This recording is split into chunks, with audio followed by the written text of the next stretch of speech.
Hello बच्चों, welcome to let's crack UPSC CSE Hindi on India's largest online learning platform Unacademy. India के सबसे बड़े online learning platform Unacademy पे आपका स्वागत है।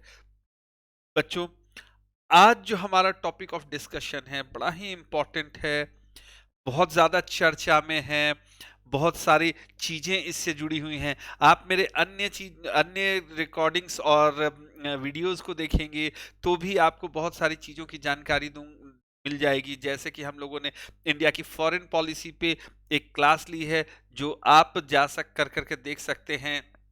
जो हमारा ऑप्शनल चैनल है, let's crack UPSC CSE optional channel पे आप देख सकते हैं, उस पे जाकर के देखिए। उसमें फॉरेन पॉलिसी पे हम लोगों ने बहुत सारी चर्चा की है, और आज मैं इस पे जो आपके साथ चर्चा करने जा रहा हूं, भारत की परमाणु नीति पर, यानी कि भारत की जो न्यूक्लियर पॉलिसी है उस पर मैं आपके साथ चर्चा करने जा रहा हूं।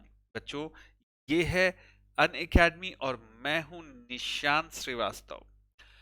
वर्ष 2000 से बच्चों इस क्षेत्र में कार्यरत हूँ। 9 अलग-अलग राज्यों में अपनी सेवाएं प्रदान कर चुका हूँ, जो कि अगस्त्य आईएएस, कुमार आईएएस, अपराजिता आईएएस, पैरामाउंट आईएएस मिशन जैसे संस्थानों के माध्यम से प्रदान किया गया है। और बाय क्वालिफिकेशन है मैं एमफिल हूँ। बहुत सारे मैगजीन्स में मेरे आर्टिकल्स हैं। आप मुझे टेलीग्राम के इस लिंक अनअकैडमी_ निशांत श्रीवास्तव पे फॉलो कर सकते हैं, t.me अनअकैडमी_ निशांत श्रीवास्तव। और आप मेरे प्रोफाइल लिंक स्पेक्ट्रा निशांत -7339 पर फॉलो कर सकते हैं, जिससे कि आपको ऐप पे मेरी सारी वीडियोस मिल जाएंगी। बहुत सारी वीडियोस उपलब्ध होंगी जो आपके तैयारी को एक सही रास्ता दिखाएंगी। बच्चों, आपको अन अकेडमी का लर्निंग ऐप बहुत सारे अनलिमिटेड बेनिफिट्स देता है। आज के दिनों में जिस समय सारी दुनिया लगभग बंद थी, उस समय ऑनलाइन कोचिंग्स में, ऑनलाइन जितनी भी ट्रेनिंग है उसमें अन अकेडमी का एक बहुत इंपॉर्टेंट रोल रहा। अन अकेडमी ने अपने रोल के साथ बहुत सारा काम किया, बच्चों को फ्री एजुकेशन दिया, बहुत सारी चीजें दिया। और आप अन अकेडमी के लर्निंग ऐप से भी बहुत सारी चीजें प्राप्त कर सकते हैं। इसके लिए आपको अन अकेडमी का लर्निंग ऐप डाउनलोड करना पड़ेगा, जो गूगल प्ले स्टोर से डाउनलोड किया जा सकता है एंड्रॉयड वर्जन के लिए, और ऐप स्टोर से डाउनलोड किया जा सकता है अगर आपके पास एप्पल फोन हो तो। बच्चों, अन अकेडमी का लर्निंग ऐप, जैसा कि मैंने कहा, कि आपको डेली लाइव क्लासेस की सुविधा देगा, आपको स्ट्रक्चर्ड कोर्स देगा, लाइव टेस्ट क्विजेस और अनलिमिटेड एक्सेस दिया करेगा। बच्चों, आप इंडिया के 100+ टॉप एजुकेटर्स से मिलने का मौका प्राप्त होगा, बस सिर्फ एक सब्सक्रिप्शन अगर आपके पास में होगा तो। और साथ ही 15,519 प्लस कोर्सेस आपकी प्रतीक्षा में हैं, जो कि polity, governance, IR, geography, science, tech, NCERT की summary, history, current affairs, Indian economy, practice, strategy और आंसर राइटिंग जैसी तमाम सुविधाओं के साथ उपलब्ध है। आपको अन अकेडमी का प्लस सब्सक्रिप्शन, अब सारी चीजें फ्री में हो रही हैं तो फिर हमें प्लस सब्सक्रिप्शन क्यों जरूरत है? तो देखो बच्चों, कई बारी क्या होता है, जो हम लोग अगर देखते हैं तो हमें प्रैक्टिस सीरीज चाहिए, टेस्ट सीरीज चाहिए, लाइव क्लासेस चाहिए, स्ट्रक्चर शेड्यूल जो कि हमारी तैयारी को पूरी करे, तो उसके लिए हमें प्लस सब्सक्रिप्शन में बहुत सारे फायदे मिलते हैं। और ये 49,500 में उपलब्ध होता है, जो कि 10% डिस्काउंट पे मेरे कोड से मिल सकता है। अगर आपने इस कोड का सब्सक्रिप्शन, जैसे ही ये आप लिंक क्लिक करेंगे और प्रोसीड टू पे आएगा, निशांत 1 क्लिक कीजिए, निशांत 1 डायल कीजिए, आपको 10% का इंस्टेंट ऑफ मिलेगा और 44,550 में आप इसे देख सकते हैं। बच्चों, तैयारी के समय में एक सबसे बड़ी दिक्कत होती है कि हमारे डाउट्स क्लियर कैसे हों।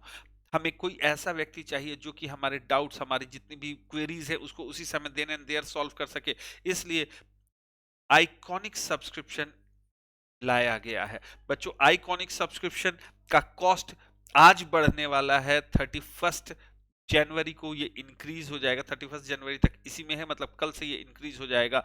तो अभी आज के लिए इसका कॉस्ट है 69,500। अगर आप प्लान कर रहे हैं तो आज इस सब्सक्रिप्शन से सब्सक्राइब हो जाइए, और ये मेरे कोड का यूज करके 62,550 में आपको उपलब्ध होगा। आइकॉनिक सब्सक्रिप्शन आपको सबसे पहले तो पर्सनलाइज गाइड, मेंटोर देता है, आपको आपका एक द्रोणाचार्य देता है जो कि आपको अर्जुन बनाए। एक डेली मेंस के क्वेश्चन आंसर प्रैक्टिस की आपको डेली मेंस का क्वेश्चन आंसर प्रैक्टिस कराया जाएगा, आपके स्टडी प्लानर और पर्सनलाइज्ड फीडबैक के द्वारा ये सारी चीजें की जाएगी। 2 साल का जो सब्सक्रिप्शन है दैट इज 96,300 में ये उपलब्ध है, और 3 साल के लिए 126,900 में ये उपलब्ध होगा। बच्चों, हम लोगों ने बहुत सारे न्यू बैचेस आपके लिए लॉन्च किए हैं, जिसमें कि 1 फरवरी से लॉन्च हो रहा है एक्सपर्ट बैच 2021 के लिए, और 2022 के लिए भी बैच लॉन्च किया जा रहा है, 2023 के लिए भी बैच लॉन्च किया जा रहा है 1 फरवरी से। साथ ही 6 फरवरी से आपके लिए एक एनसीईआरटी के साथ साथ वीकेंड बैच कंप्लीट प्रिपरेशन के लिए शुरू हो रहा है। इस वीकेंड बैच को आप जरूर से ज्वाइन करिए, बहुत फायदेमंद है। साथ ही आप यूपीएससी सीएससी ऑप्शनल और सीएससी जीएस का कॉम्बो पैक ले सकते हैं ये, और प्लस कोर्स का आप कॉम्बो पैक ले सकते हैं जीएस और ऑप्शनल के साथ। बच्चों, आइकॉनिक का प्राइस हाइक होने वाला है। Before it upgrade, immediately upgrade yourself by upgrading today. ठीक है। और बच्चों, आज हम लोगों का जो टॉपिक है, जो टॉपिक ऑफ डिस्कशन है, बड़ा ही इंपॉर्टेंट टॉपिक ऑफ डिस्कशन है, that is nuclear policy of India, यानी भारत की न्यूक्लियर पॉलिसी। इसके बारे में हम लोग जानने हैं चाहते हैं। ठीक है, तो तैयार होंगे आप लोग, अपने सारे चीजों को तैयार कीजिए और हम लोग भारत की न्यूक्लियर पॉलिसी के बारे में जानते हैं। बच्चों, अगर हम लोग बात करें न्यूक्लियर पॉलिसी, तो इसका कुछ बैकग्राउंड मैं बता दूं। जैसा कि आपको पता है कि अगर हम लोग बात करें भारत के परमाणु कार्यक्रम की, और भारत का जो परमाणु कार्यक्रम था उससे संबंधित चीजों की, तो क्या होता है, वर्ष 1963 में हमारे पड़ोसी देश चीन ने क्या किया, चीन ने परमाणु परीक्षण किया, और चीन परमाणु शक्ति संपन्न देश।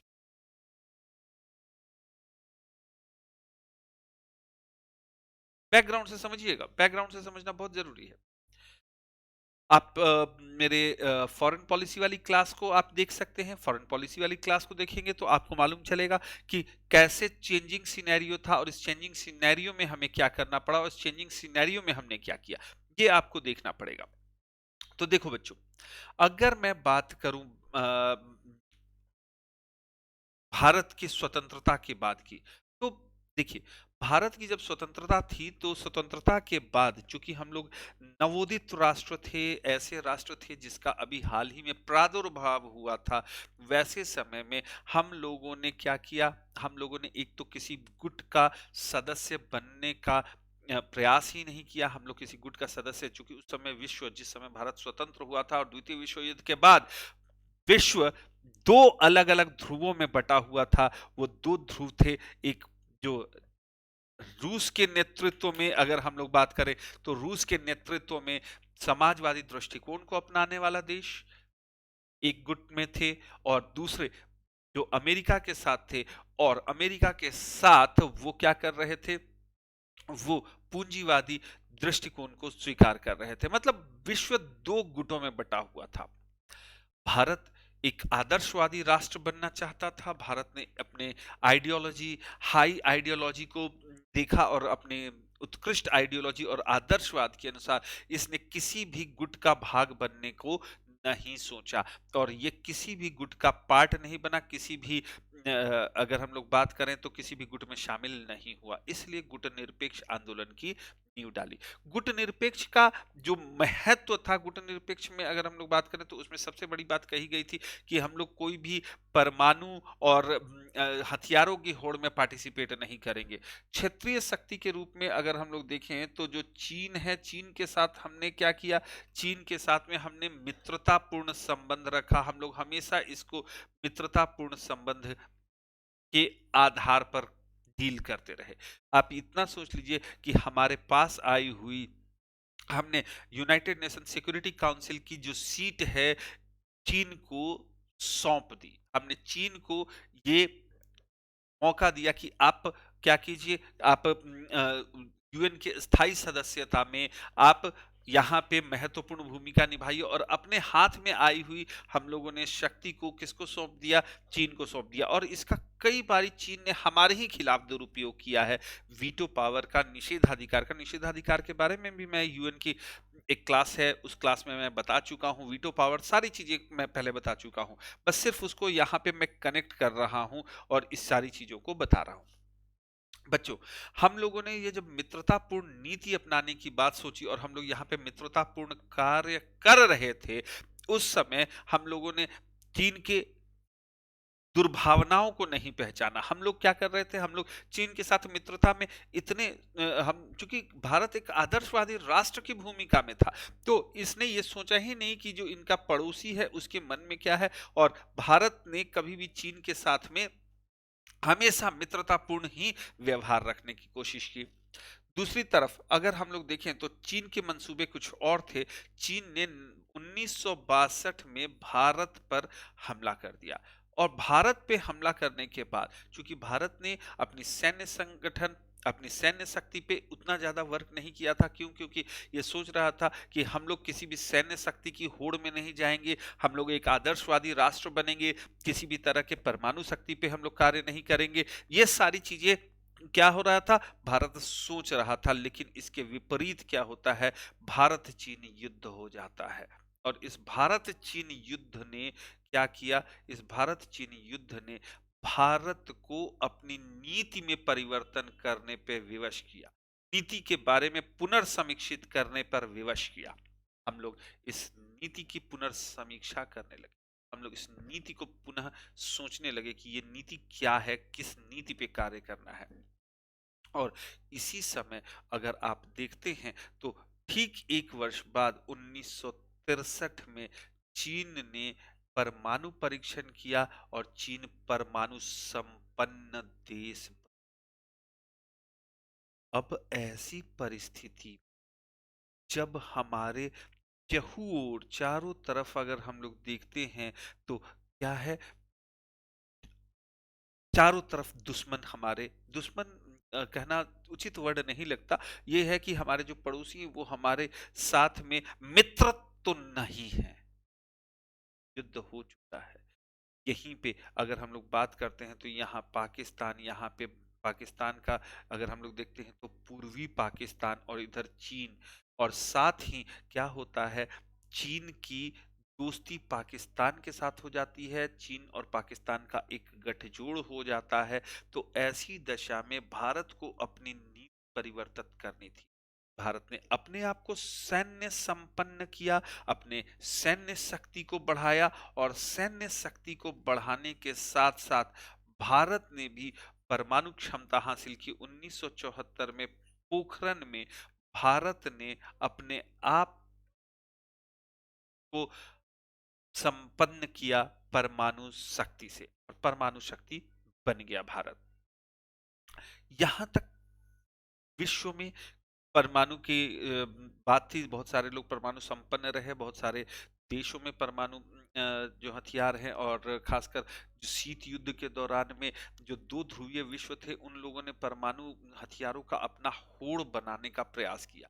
विश्व में जब शीत युद्ध समाप्त हुआ, उस समाप्ति के बाद में ये बात कही गई कि जो परमाणु जो हथियार हैं, आयुध हैं, उन आयुधों को नष्ट किया जाना चाहिए, क्योंकि ये मानवता के लिए बहुत बड़ा खतरा है। बच्चों, आप लोगों ने ये मतलब सिर्फ आप लोगों ने न सिर्फ सुना होगा, बल्कि आप लोगों ने ये देखा भी होगा, अपने कई जगहों पे पढ़ा भी होगा कि जापान में हिरोशिमा और नागासाकी पर किए गए परमाणु हमले ने विश्व के मानवता पर एक प्रश्न चिन्ह लगा दिया। मानव के अगर हम लोग बोले अस्तित्व पे संकट खड़ा कर दिया। तो ऐसी दशा में विश्व में परमाणु नीति पर चर्चा होने लगी, लेकिन शीत युद्ध के दौरान इस पे किसी भी तरह का कार्य नहीं हो रहा था। शीत युद्ध की समाप्ति के बाद लगभग शांति थी, लेकिन इधर हमारे जो दोनों पड़ोसी देश हैं, चीन अपने आप में परमाणु हथियारों की होड़ कर रहा था और साथ ही वो पाकिस्तान भी दावा कर रहा था कि उसके पास में परमाणु हथियार कभी भी वो परमाणु शक्ति संपन्न बन सकता है। ऐसी दशा में भारत के लिए ये आवश्यक हो गया कि वो अपनी परमाणु क्षमता में वृद्धि करे और परमाणु क्षमता में वृद्धि करने के साथ साथ अपनी न्यूक्लियर पॉलिसी को तय करे। और इसी दौरान, इसी पृष्ठभूमि में वर्ष 1998 में परमाणु परीक्षण किया जाता है। भारत द्वारा परमाणु परीक्षण 2 किया गया और परमाणु परीक्षण 2 के बाद में अब भारत ने अपनी परमाणु नीति की घोषणा की, यानी न्यूक्लियर पॉलिसी की घोषणा की। तो भारत की जो न्यूक्लियर पॉलिसी है, यानी जो परमाणु नीति है, इस परमाणु नीति की घोषणा कब होती है? 1998 के पोखरण परीक्षण 2 के बाद में। इस पोखरण 2 के बाद में भारत क्या करता है? भारत अपनी परमाणु नीति की घोषणा करता है, जिसके अनुसार, यानी इस परमाणु नीति के अनुसार क्या किया गया? परमाणु नीति के अनुसार किया गया विश्वसनीय न्यूनतम परमाणु प्रतिरोधक क्षमता, जिसको हम लोग कहते हैं विश्वसनीय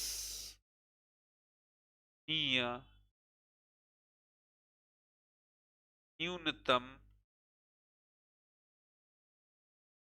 परमाणु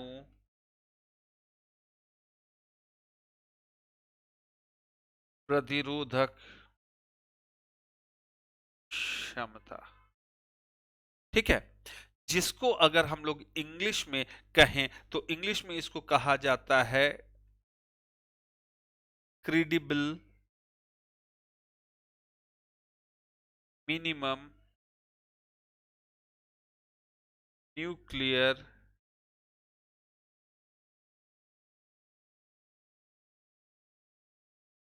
डिटरेंस,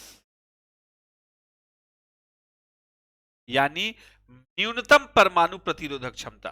भारत ने कहा कि देखो, हमारे जो परमाणु परीक्षण, चूंकि उस समय पूरे विश्व में इसकी जो प्रतिक्रिया थी, वो प्रतिक्रिया बहुत ही मतलब अगर मैं बात कहूं तो बहुत ही तीखी प्रतिक्रिया पूरे विश्व के द्वारा की जाती है। पूरा विश्व इस समय तीखी प्रतिक्रिया करता है। उस समय पूरा विश्व इस परमाणु परीक्षण की चौतरफा निंदा करता है। ऐसी स्थिति में भारत को अपनी परमाणु नीति को घोषित तो करना ही था। तो इसी में भारत ने क्या किया? न्यूनतम प्रतिरोधक क्षमता की बात की और इसको क्रेडिबल मिनिमम न्यूक्लियर डिक्लेरेंस का नाम दिया। भारत ने कहा कि हमने जो परमाणु परीक्षण किया है, वो परमाणु परीक्षण इसलिए नहीं किया कि हमें किसी दूसरे देश पे इसका प्रयोग करना है, बल्कि ये अगर हम लोग बात कहें तो हम लोग ऐसी क्षमता हासिल करना चाहते हैं कि भारत के जो दोनों पड़ोसी मुल्क हैं, जिनके साथ हम लोगों ने युद्ध, शांति से ज्यादा युद्ध पे भी समय दिया है और इन दोनों देशों के साथ हमारे युद्ध हो चुके हैं, ये दोनों देश परमाणु शक्ति संपन्न हैं। तो ऐसी दशा में भारत को अपनी इस क्षमता का विकास करना आवश्यक है कि अगर कोई देश भारत पे परमाणु हमला करे तो वो कम से कम न्यूनतम उसका प्रतिरोध तो कर सके, कम से कम उसका विरोध तो कर सके, उससे बचने का प्रयास तो कर सके।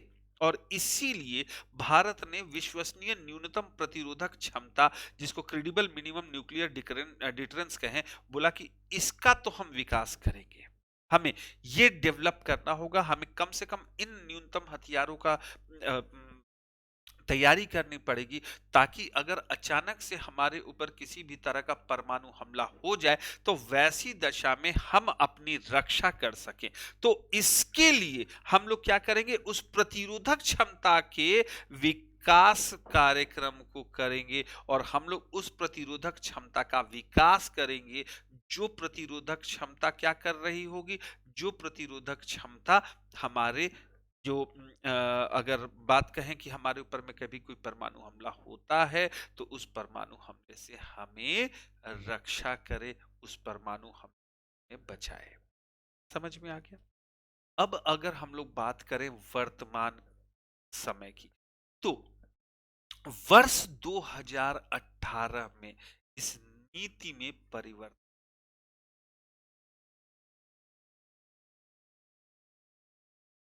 पहले तो आपको मालूम चल गया होगा कि ये परमाणु नीति किस लिए घोषित की गई, क्योंकि अब आप परमाणु शक्ति संपन्न देश बन गए हैं, तो आप एक जिम्मेदार देश हैं। आप एक अगर मैं बात कहूं तो आपके ऊपर में कई रिस्पॉन्सिबल कंट्री हैं। तो ऐसी दशा में आपको अपनी पॉलिसी को तो बताना पड़ेगा कि भाई आपने परमाणु परीक्षण क्यों किया और आपके परमाणु का प्रयोग क्या है, आप कैसे इसको यूज करना चाहते हैं। तो इसीलिए भारत ने क्या बताया था कि भाई हम न्यूनतम प्रतिरोधक क्षमता का विकास करेंगे। लेकिन वर्ष 2018 में अगर आप बात करते हैं तो भारत में एक नई सैन्य नीति बनाई गई और इस नई सैन्य नीति में क्या किया गया, जो न्यूनतम शब्द हैं शब्द को समाप्त कर दिया गया, हटा दिया गया। जो मिनिमम वर्ड था इस वर्ड को क्या कर दिया गया, हटा दिया गया कि भाई मिनिमम नहीं, क्योंकि अब अगर हम लोग देखें तो विश्व अब अलग से विश्व का परिदृश्य है। देखो कोई भी फॉरेन पॉलिसी या जो न्यूक्लियर पॉलिसी है या जो भी आपकी पॉलिसी है वो चेंज किस कंडीशन में करती है, जैसे जैसे विश्व का परिदृश्य बदलता है, वैश्विक परिदृश्य में परिवर्तन होता है, वैसे वैसे आपको अपनी नीति में भी परिवर्तन करना पड़ेगा। तो इसी दृष्टिकोण से अगर आप देखते हैं तो भारत ने क्या किया, भारत ने अपनी नीति में परिवर्तन किया और इसमें जो मिनिमम वर्ड था उस मिनिमम वर्ड को डिलीट कर दिया और कहा कि मिनिमम वर्ड नहीं रहेगा। अब वर्तमान में क्या हुआ कि जब न्यूनतम वर्ड को डिलीट कर दिया गया तो अब तुरंत सबसे पहले प्रतिरोधक क्षमता का और विकास किया गया।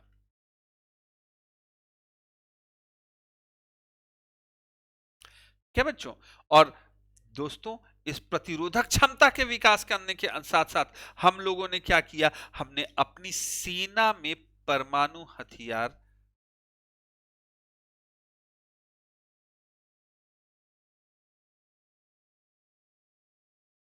हमने सेना में परमाणु हथियार तैनात कर दिए। जैसे आपको मालूम है कि हम लोगों ने आईएनएस अरिहंत, हम लोगों ने सुखोई सुखोई में हम लोगों ने इसको तैनात कर दिया, यानी इसे फिट कर दिया। यानी अब अगर हमारे यहाँ किसी ने भी परमाणु हमले का दुष्प्रयास किया तो हम लोग क्या करेंगे, हम लोग सिर्फ न्यूनतम प्रतिरोध नहीं करेंगे। ऐसा नहीं कि अगर किसी ने हमें दो मुक्का मारा है हम लोग उसको थप्पड़ से मारेंगे, चल हट मारता था, ऐसे नहीं करेंगे। अगर किसी ने एक मुक्का अगर हमें मारा है तो हम लोग उसको पूरी तरह से पूरी क्षमता से जवाब देंगे और न सिर्फ पूरी क्षमता से जवाब देंगे बल्कि हम लोग उसके साथ में उसी तरह का बल प्रयोग करेंगे कि जैसे हम लोग सामान्य हथियारों के दम पे करते। और इसीलिए आईएनएस अरिहंत और सुखोई जैसे जो अ, थे उसमें हम लोगों ने क्या किया, सेना में उस हथियार को तैनात कर दिया। साथ ही अगर हम लोग बात कहें तो भारत की जितनी भी जो मिसाइल्स थी जैसे कि पृथ्वी, जैसे कि अग्नि, इन मिसाइलों को हमने इस परमाणु क्षमता से लैस कर दिया।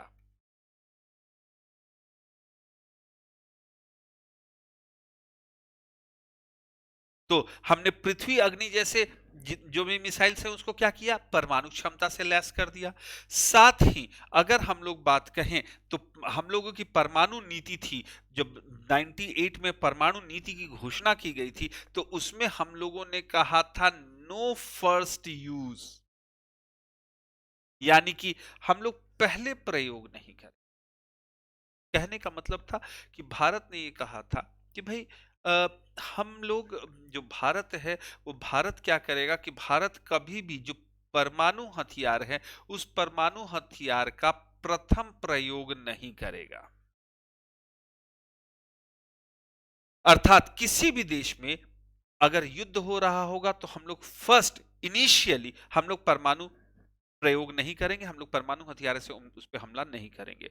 परंतु इसे अब संशोधित किया गया।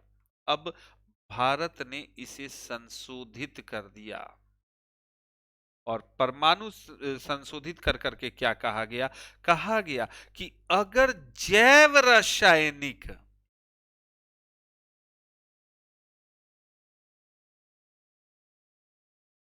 हमला हुआ, यानी कि बायोकेमिकल वेपन,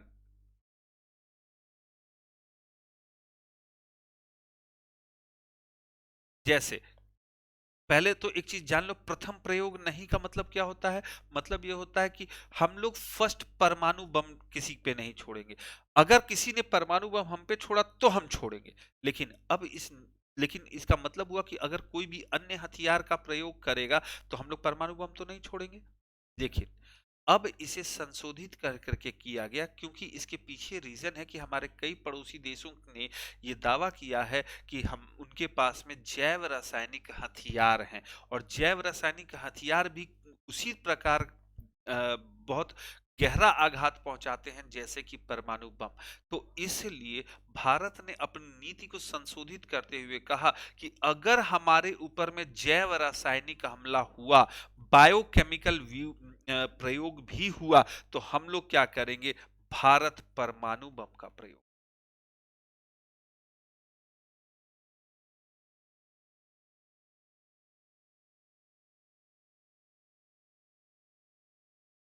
मतलब अगर कन्वेंशनल हथियार के साथ हो रहा है, चलो हम लोग कुछ भी चीज नहीं है, कोई दिक्कत नहीं, कन्वेंशनल हथियार पारंपरिक हथियारों से आप लड़ रहे हैं, कोई बात नहीं है। लेकिन अगर आपने पारंपरिक हथियारों के अलावा जैव रासायनिक हथियारों के प्रयोग की भी बात सोची, तो हम लोग आपको सिर्फ जैव रासायनिक, क्योंकि भारत ने जैव रासायनिक हथियार अपने पास नहीं रखा है, भारत ने कहा कि अगर जैव रासायनिक हमलों का प्रयोग किया भी तो हम लोग इसका जवाब प्रत्युत्तर देंगे परमाणु बम का प्रयोग करके। हम लोग फर्स्ट यूज पॉलिसी को हटाया गया और कहा गया कि अब अगर जैव रासायनिक होगा तो हम लोग फर्स्ट यूज कर लेंगे परमाणु बम का। समझ में आ गया? इसके अलावा अब एक नई घोषणा की गई और इस नई घोषणा में क्या कहा गया कि आवश्यकता अनुसार हम लोग अब प्रयोग करेंगे। अब थर्ड हम लोगों ने और चेंज किया और कहा कि आवश्यकता अनुसार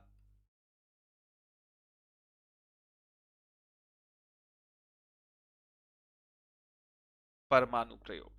इन अब भारत की नीति क्या हुई? भारत की नीति में और चेंज हुआ। भारत ने अपने जो देखो, भारत जो शुरुआत में अगर हम लोग बात कहें तो बहुत दिनों तक अपने आदर्शवादी दृष्टिकोण को अपना के रखता है।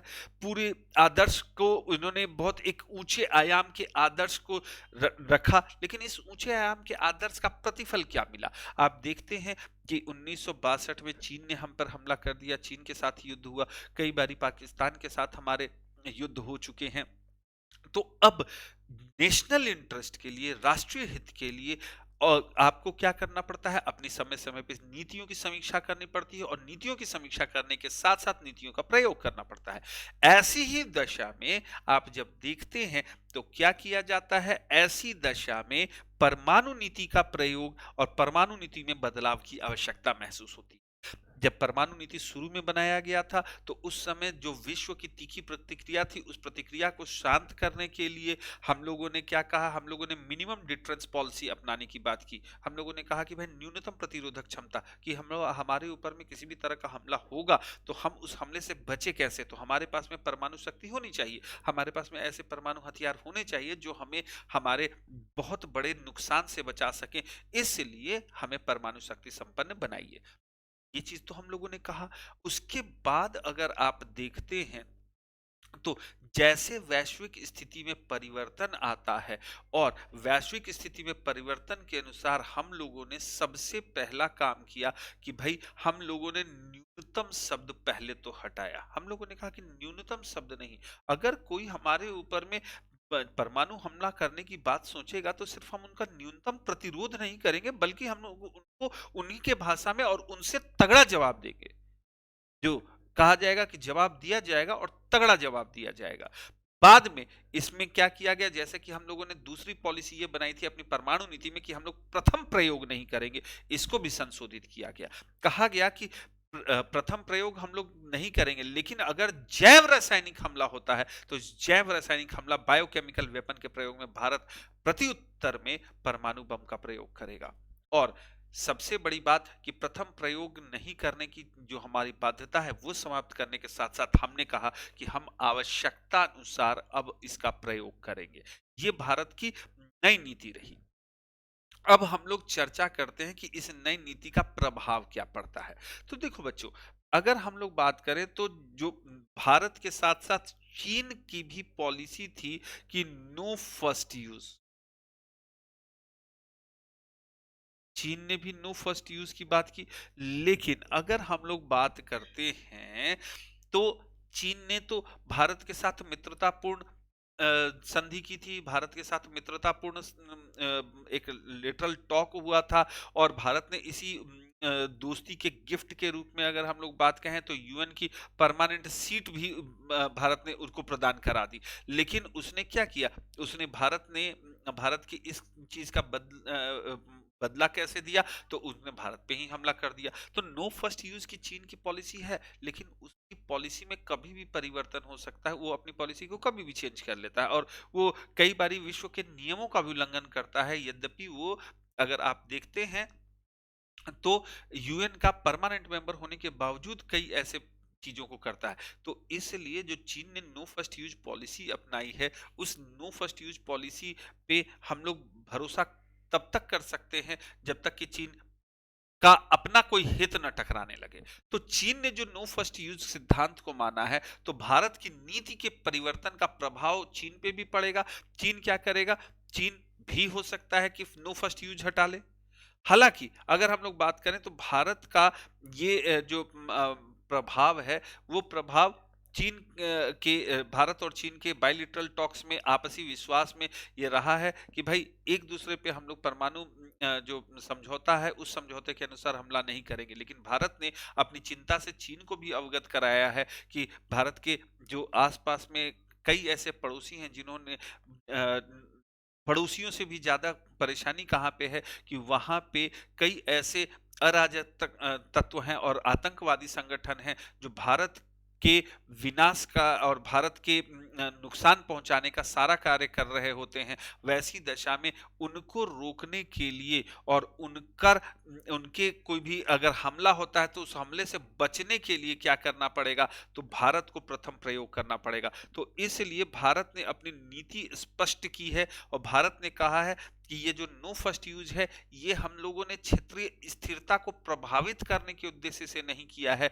बल्कि भारत में आसपास उठ रहे गैर परंपरागत जो खतरे हैं, भारत के जो कई बारी जो अगर हम लोग देखते हैं तो आंतरिक सुरक्षा के मामले में कई जो खतरे हैं और विदेश प्रायोजित आतंकवाद, सीमा पार जो आतंकवाद है, और उस आतंकवादियों के पास में कई बारी मालूम चल रहा है कि उन्होंने भी अपने आप को परमाणु संपन्न करने की बात कही है। तो ऐसी दशा में भारत के लिए नो फर्स्ट यूज जैसा कोई भी बाध्यता स्वीकार्य नहीं होगी, क्योंकि इससे भारत की जो सामरिक हित है, न सिर्फ सामरिक हित प्रभावित होंगे बल्कि भारत की सुरक्षा भी प्रभावित होगी। इसलिए भारत ने चीन के साथ में चीन को अपने विश्वास में लिया है और चीन को कहा है कि भाई भारत ने नो फर्स्ट यूज की नीति त्यागी नहीं है, क्योंकि भारत ने नो फर्स्ट यूज की नीति सिर्फ इसलिए छोड़ी है ताकि वो अपने खिलाफ होने वाले किसी भी हमले का मुकाबला कर सके।